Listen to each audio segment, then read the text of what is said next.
Knowledge guidance இந்த சேனல்ல நம்ம இன்னைக்கு யாரை சந்திக்க போறோம் அப்படின்னா doctor R Bhaskar Sethupathi sir தான் சந்திக்க போறோம். வணக்கம் சார். வணக்கம். எப்படி சார் இருக்கீங்க? நல்லா இருக்கேன். நீங்க எப்படி இருக்கீங்க? நல்லா இருக்கேன் சார், நல்லா இருக்கேன். நம்ம இன்னைக்கு மாணவர்களுக்கு தேவையான விஷயங்களை பத்தி நம்ம பார்க்க போறோம். இதுல சார் அறிவு அப்படிங்கிற சொல் வந்து பலவிதமா பயன்படுத்துறாங்க. ஆக்சுவலா இது எப்படி சார் பயன்படுத்தணும்? இப்போ அறிவுங்கிற சொல் அல்லது அறிவுங்கிற சொல்ல வேர் சொல்ல வச்சுக்கிட்டு ஏராளமான சொல்லு பயன்பாட்டுக்கு வந்துருச்சு. அறிவு, நுண்ணறிவு, அறிவு ஆற்றல், நுட்பமான அறிவு, அறிவு கூர்மை, இப்படி பல சொற்கள் வந்துருச்சு. இது பெரும்பாலும் எப்படி வந்ததுன்னா ஆங்கிலத்துல பயன்படுத்தின சொற்கள்ல இருந்து எடுத்து வந்த மாதிரி இருக்கு. நம்மளுடைய பண்டைய காலத்துல இருந்து பயன்படுத்தின அறிவுங்கிற சொல்லை பயன்படுத்திட்டாங்க. அதனால சமயங்கள்ல சூழ்நிலைக்கு பொருந்தாத மாதிரி கூட பயன்படுத்திடுறாங்க. நீங்க இந்த சொற்களை எங்கெங்க எப்படி பயன்படுத்துறது அல்லது எப்படி புரிஞ்சுக்கிறதுன்னு கேட்க விரும்புறீங்க. இது வந்து மாணவர்களுக்கு ஒரு தெளிவு தேவை இருக்கு அப்படிங்கிறதுனால இதை பத்தி நம்ம பேசலாம். அறிவு அப்படிங்கிற சொல்ல நம்ம திருக்குறள் எடுத்துக்கிட்டோம்னா அப்பொருள் மெய்ப்பொருள் காண்பது அறிவு அப்படின்னு சொல்றாங்க. அதுல பொருள் அப்படிங்கிற சொல்ல எடுத்துக்கிட்டீங்கன்னா நாலேஜை குறிக்குது. பொருள் அப்படின்னா அது ஒரு கருத்தா இருக்கலாம், கருத்தாக்கமா இருக்கலாம், ஒரு தகவலா இருக்கலாம், ஒரு தத்துவமா இருக்கலாம், எது வேணா இருக்கலாம், அறிவியலா இருக்கலாம்.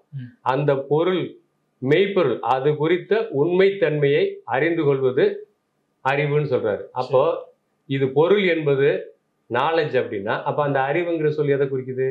இன்டெலிஜென்ஸை குறிக்கும். அப்ப அறிவுங்கிற சொல்லே அங்கவே பல்லாயிரம் ஆண்டுகளுக்கு முன்பே இன்டெலிஜென்ஸ் குறித்தும் சொல்லியிருக்காங்க. ஆனா நம்ம வந்து இப்ப இந்த நாலேஜ், இன்டெலிஜென்ஸ் இப்படி வேற வேற சொற்கள், ஆர்டிபிஷியல் இன்டெலிஜென்ஸ் வேற வேற சொற்கள் வந்துட்டதுனால அதை தமிழ்ல மொழிபெயர்க்கும் பொழுது விதவிதமா பயன்படுத்த ஆரம்பிச்சிட்டாங்க. எனவே உங்களுக்கு இந்த மாதிரியான சந்தேகம் வர்றதுக்கு காரணம் என்னன்னா ஒரே சொல்ல பல வகையா பயன்படுத்துறது தான். நம்ம அதை கவனிக்கலாம். அதை கூர்ந்து கவனிச்சுக்கிட்டோம்னா நிச்சயமா நம்மளுடைய கம்யூனிகேஷன் ஸ்கில், அந்த தகவல் திறனை வளர்த்துக்கிறதுக்கு பயன்படும். அதனால அடிப்படை இங்க இருந்தா நம்ம ஆரம்பிக்கலாம். அறிவு அப்படிங்கிற சொல்ல வந்து இப்போ ஆங்கிலத்துல சொல்லுங்க. அறிவுக்கு நீங்க என்ன எப்படி பயன்படுத்துறீங்க? அறிவுனா நம்ம நாலேஜ்னு சொல்றாங்க. அப்ப இன்டெலிஜென்ஸ்னா நுண்ணறிவு, அறிவாளின்னு சொன்னா சரி. அப்ப எப்படி நாலேஜபிள் அப்படின்னா இல்ல. அப்போ நாலேஜபிள் அப்படின்னா விவரமானவர் சொல்லலாம். அப்ப நாலேஜ் அப்படின்னா பண்டில் ஆஃப் இன்ஃபர்மேஷன்ஸ், நிறைய தகவல் தெரிந்தவர் நாலேஜபிள் அப்படின்னா. அல்லது நாலேஜ் அப்படின்னா நிறைய தகவல்களின் தொகுப்பு, நிறைய செய்திகளின் தொகுப்பு, விஷயங்களின் தொகுப்பு. இதுதான் நாலேஜ். நிறைய விஷயத்த தெரிஞ்சு வச்சிருந்தாருன்னா அவரை நாலேஜபிள் சொல்றோம். அப்ப அவர் அறிவாளின்னு சொல்ல முடியாது, அவர் விவரமானவர்னு சொல்லலாம். இந்த நாலேஜை, இந்த தகவல்களின் தொகுப்பை இதை புரிஞ்சுக்கிட்டு பயன்படுத்துறதுக்கு பேர் தான் இன்டெலிஜென்ஸ். அப்ப அறிவுங்கிறது 2-3 வகையா பயன்படுது. ஒண்ணு நாலேஜ்னு பயன்படுத்துறோம், இன்டெலிஜென்ஸ்னு பயன்படுத்திடுறோம். அறிவாளி அப்படின்னா இன்டெலிஜென்ட், ஒரு இன்டெலிஜென்ட்டான நபர் அப்படின்னு சொல்லலாம். நாலேஜபிள்னா விவரமானவன் சொல்லலாம். இப்படி பிரிச்சுக்கலாம். நாலேஜ்னா விவரம், நிறைய தகவல் தெரிஞ்சது.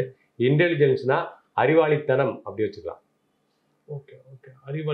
அறிவாளித்தனம் புத்திசாலின்னு சொல்றோம் இல்லையா கொலைகளா? நம்ம சாதாரண சொற்கள்ல வந்து புத்திசாலின்னு சொல்றோம். அது சரியான சொல் தான். புத்திசாலி, அறிவாளி இதெல்லாம் இன்டெலிஜென்ஸ் தொடர்பானது. அப்ப அறிவுங்கிற சொல்லி இன்டெலிஜென்ஸ் தொடர்பாக இருக்கு. அப்ப நாலேஜ், இன்டெலிஜென்ஸ் இதெல்லாம் தொடர்புடைய சொற்கள் தான். பட் அதை தமிழ்ல மொழிபெயர்த்து பயன்படுத்தும் போது இப்படி எல்லாம் பயன்படுத்திடுறாங்க. இப்ப நம்ம என்ன சொல்றோம்னா நாலேஜ் அப்படிங்கிறது அறிவையும் ஒன்னா பயன்படுத்திடுறோம், பயன்படுத்தி தான் வர்றாங்க. இப்ப நான் அதை கூர்ந்து கவனிக்கும் பொழுது இல்ல, அதை வந்து நம்ம கொஞ்சம் சூழ்நிலைக்கு ஏற்ற மாதிரி பயன்படுத்தினாதான் நல்லதுன்னு எனக்கு தோணுது.